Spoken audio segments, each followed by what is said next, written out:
o'clock game, right? Huh? 6 o'clock game. All the big guns. Then we'll take questions, Coach. Just really proud of the win tonight. Just it was kind of a weird game, honestly. We got off to a pretty good start. Ty had that little burst to put us up 10. And then, man, we couldn't have played any more poorly the last 10 minutes of the half. And I just didn't really like our fight and our competitive spirit and our physicality. And we were letting some missed shots get to us mentally. And, all of a sudden it's an 18-2 run, and they had all kinds of momentum going into the half. Just really challenged our guys. I said, guys, it's not panic time, but it's extreme sense of urgency time. This coming home off of the game on Sunday, Michigan, tough loss, overtime. You come home, you got to win these games, if you want to stay relevant. And we knew that. And just really proud of the guys, how they played in the second half. And I say it, the guys probably make fun of me all the time, but, it's you guys. I've talked about it. I'm a big believer in the basketball gods. And I just feel like when guys really immerse themselves in the game and they compete and they're all about winning and their team, and then the ball just magically starts going in, because that's just what happens, because you're just so locked into fighting and competing. And, obviously to have that spurt of three-point shooting in the second half, Ty was amazing. Just so proud of him. Much has been talked about his struggles, but his ability to come out tonight and really carry us for a long time, until other guys could get going. You look at Brooks's stat line, incredible, guys. Just what a special player at this level. Who else is, I don't know. There's other great players, but who else is getting steals and blocks and assists and rebounds and scoring and busting their nose up? And just who's doing that? What a competitor. And I thought Jalen in the second half was big time. Which we need. We need Jalen to be that aggressive guy. There's so much attention on Brooks and Nick, and we need him and Ty to really be those complementary pieces. And although he didn't score, I thought Matt's presence at the rim, just with the ability to change some shots with Ballo, they're huge. Ballo is a tremendous talent. I thought we changed a lot of shots at the rim. We did our best, to kind of limit what they could do in the paint. So great team win. Awesome on a short turnaround, and excited to kind of keep this thing moving forward. Matt. Coach, career high 7 made threes for Ty tonight. How does his performance kind of embody the faith you've had in each other throughout the season in his career? Yeah, it's no secret. I've told you guys. I've always loved Ty. I love his energy. I'm an enthusiastic person, and I'm a high energy person, and I played that way. And, coaches need to get some of that too in return, and he fills my bucket a lot with that, and that's why when he's not right, it affects me. And because I love feeding off his energy and his enthusiasm and that smile that he has when he's playing with joy. And it hasn't been easy for him coming off a serious injury. He was out for 6 to 8 months. And it's been a slow process, and I've just told him to hang in there. Told you guys we had a little bit of a reset a couple games ago.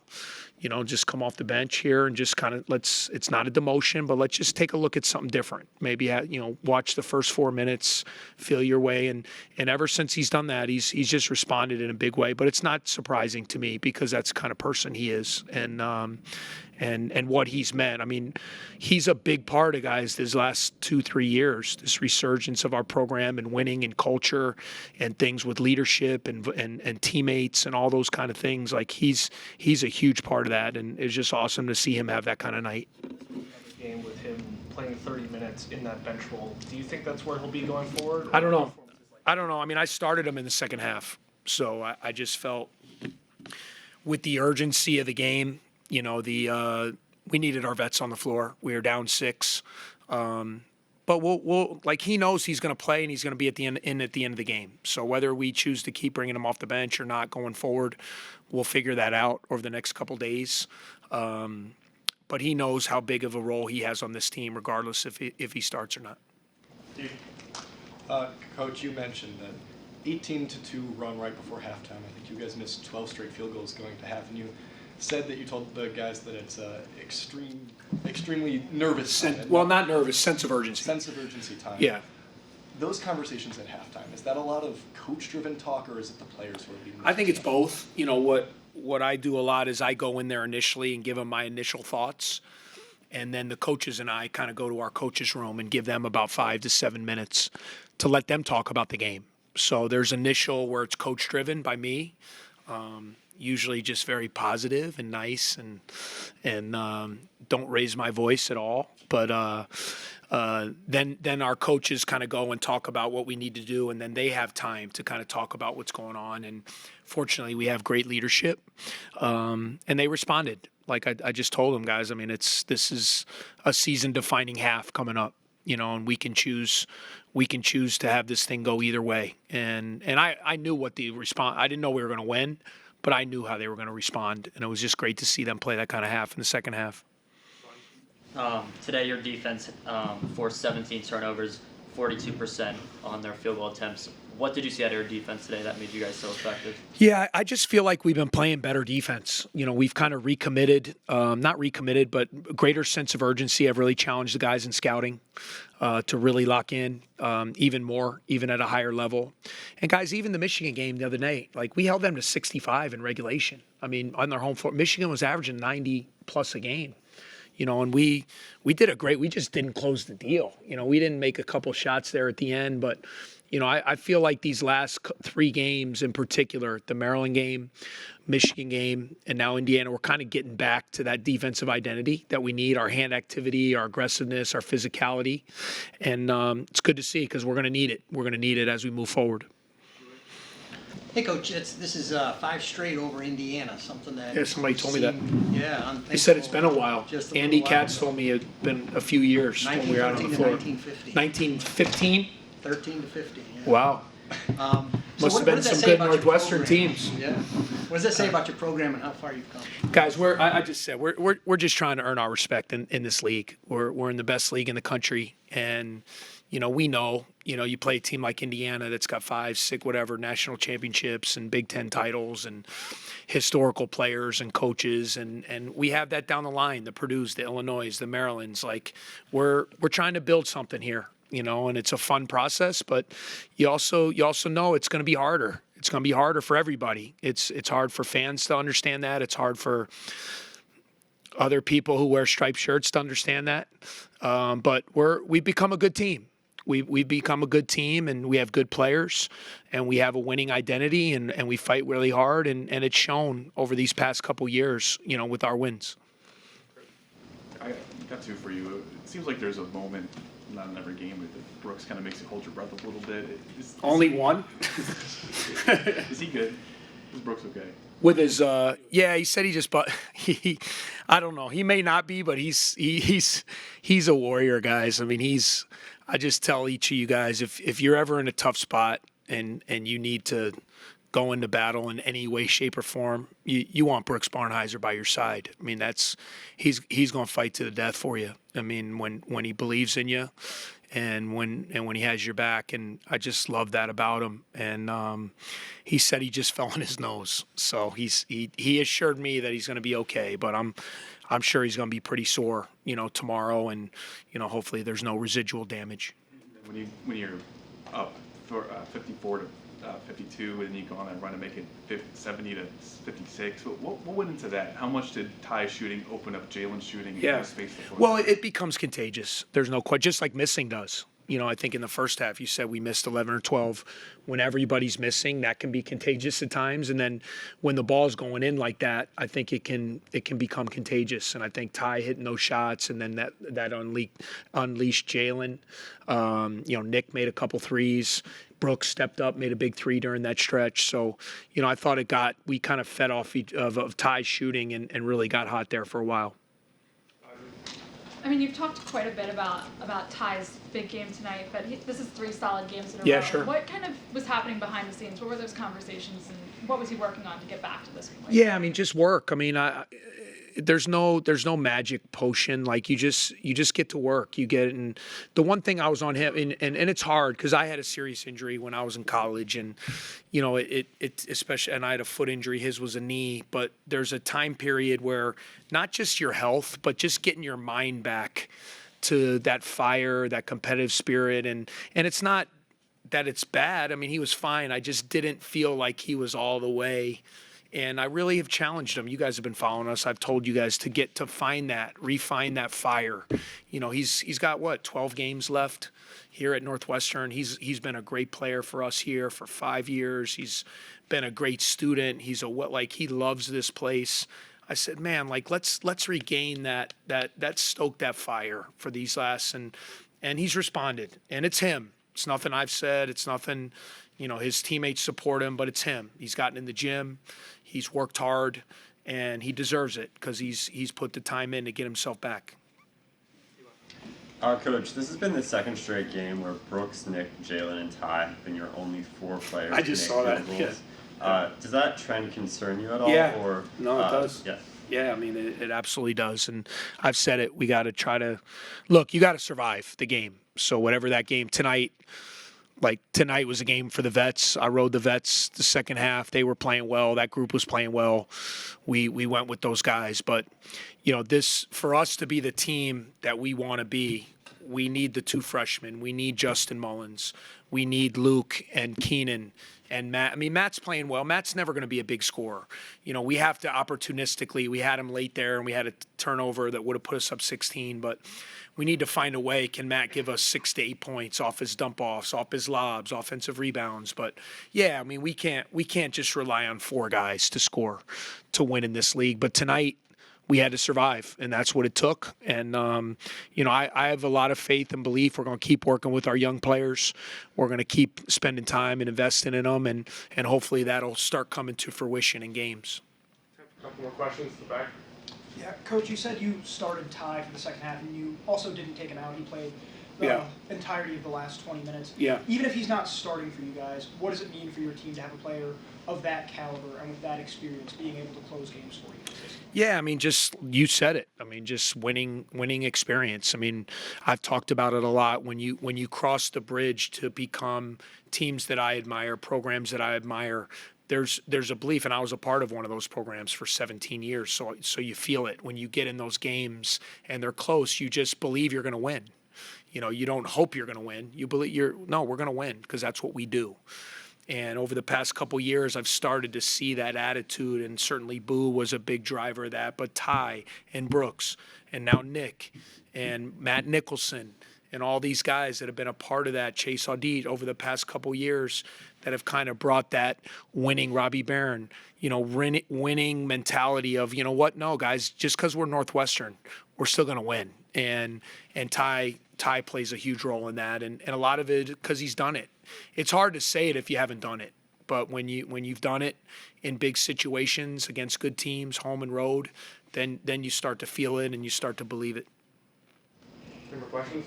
All right, that'll wrap us up. All right, thank you guys, appreciate you. Thanks, Coach. Yep.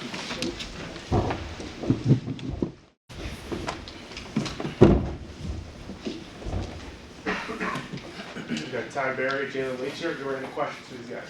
Ethan? Ty, a few games ago, you start coming off the bench, even though your minutes have stayed relatively similar and you played the entire second half tonight. Can you just talk about the experience, especially on the mental side, of just going through that the past few games and how you've kept yourself ready to have nights like tonight? Yeah, and you always just got to stay confident. And, at the end of the day, I'm going to do whatever is best for the team and what Coach wants. So just coming in off the bench, being a spark, and give our team an extra boost of energy and confidence, I think has been what's helped a lot. And Ty, what types of things have you been working on, or what kind of conversations have you had with your teammates or with Coach that kind of led you to this bounce back? You've had a pretty solid last 3 games here. I mean, just focusing on the little things, focusing on the defensive end. For me, it's always when I play well, it's usually because I'm playing good defense. And so Coach, really harps on that with me just to make sure I'm locked into the game on the defensive end, and everything else will take care of itself. Back. Yeah, Jalen, you didn't score in the first half, but then had 15 in the second half. What do you think switched up for you at halftime to be able to find so much offensive success? Well, Coach always talks about, getting it on the defensive end first and then the shots are going to fall. So I just want to be more aggressive on that end. It just came to me, Brooks made a lot of good passes to me. So it was just, finding the game and things just came my way. For either of you, your offense in the second half dropped 54 points. What made you guys so effective in that half? I think it was a tough first half for us. The ball wasn't going in for some of our guys, and we just can't let that carry over. And so to our defensive end, so we made sure to come out and be really active on defense. And then once we started doing that, then shots started to fall, and guys got their confidence back. So. Start coming off the bench. How has that changed the way you kind of see games, kind of approach when you come in? Oh, I can try this or try that. How has it changed the way you approach coming in games? Yeah, good question. I feel like coming off the bench, you see a lot more. You see how the game's being played. You see, what's open, what's there. And as an older guy, that's what I'm looking for. Those first 4 minutes of the game, just to kind of see what's available and how I can get my shots and how I can be active on defense. Yeah, Jalen, you guys have had a lot of frustrating losses, especially on the road this year, and especially coming off of what happened in the Michigan game on Sunday. Is it easy to put that disappointment behind you or get more fired up for the next game, or what? Yeah, you just got to use it as motivation. We can't happen. It's the past. It's a loss on our record. We can't do anything about it. We just got to move on. We know we're a good team. We just got to bounce back, and that's what we did today. Matt. Ty, one of the things Coach talked about is kind of the program attitude continuing to be more and more confident in games like this. When you're down at half after a slow start, how does that institutional knowledge led by people like you kind of help that turn around in the second? It's a game of runs, and shots weren't falling for us in the first half, and so we just knew in the locker room, like, no mas. We were going to just come out and play really hard on defense, and shots were going to start to fall, and I think our guys really took that to heart and realized how big this game was. In that run that Indiana went on in the first half, it felt like the ball movement wasn't there for you guys, the open looks weren't there, and then in the second half, a ton of open looks, the ball was moving, and you guys hit some really big shots. What changed offensively, or how did you guys attack Indiana's defense differently in the second half? Well, we made a couple adjustments. We wanted to be more aggressive. I feel like they were trapping Nick and Brooks a lot, so we knew that that would open up for me and Ty to get some shots. Just kind of trying to get them moving a lot on defense, and that's what we did. Jalen, when Ty starts to hit shots the way that he was the second half today, is that contagious for you? Yeah, definitely. When he gets hot, he's unbelievable. The way he can shoot the ball. Every shot, I'm confident that's going to go in. So, when he's playing that well, it gives not only me but everyone else on the team confidence. For both of you guys had times tonight where you hit shots on like 3 or 4 straight possessions. Is the feeling of a hot hand truly real? And on those times when you've hit a few shots in a row, do you tend to look for the ball and try and put more shots up? Yeah, no doubt. I just felt like in the second half, there's just a whole lot of green beans all around. Shots, as soon as you released them, they just felt good, and you just knew they were going in. So that's contagious, though, for sure. Once you see one go in, then you just kind of the hoop turns into the ocean. Green beans? What does that mean? So when you play 2K, if you have a perfect release, it goes green, and so it means it automatically goes in. For both or either of you played all 20 minutes of the second half. How do you guys manage to find the energy and the effort to keep going at full strength even when you've played all 20 minutes? Yeah, it just starts with practice. Our practices are really, really hard, so obviously it prepares us a lot for the game. So making practice harder than the actual game is pretty much what makes it kind of easy for us to play through, all those minutes. One more question, Audrey. I know earlier on this year there were a lot of games where Nick and Brooks were dropping 20 apiece, and there wasn't much other production. And I know Coach has been talking about kind of spreading the wealth and alleviating the pressure off them. What kind of adjustments have you guys made to kind of be able to step up in the way you have in these past couple of games? I think, it's just us being aggressive, and also us knowing that teams are going to send everybody at Brooks and Nix because they're such good players. And so that opens a lot for us. And, when that opens up, we just can't be timid. We got to be aggressive and take our shots and have the utmost confidence in each other. All right, then wrap us up. Thank you. Thank you. Thank you. Thanks, guys.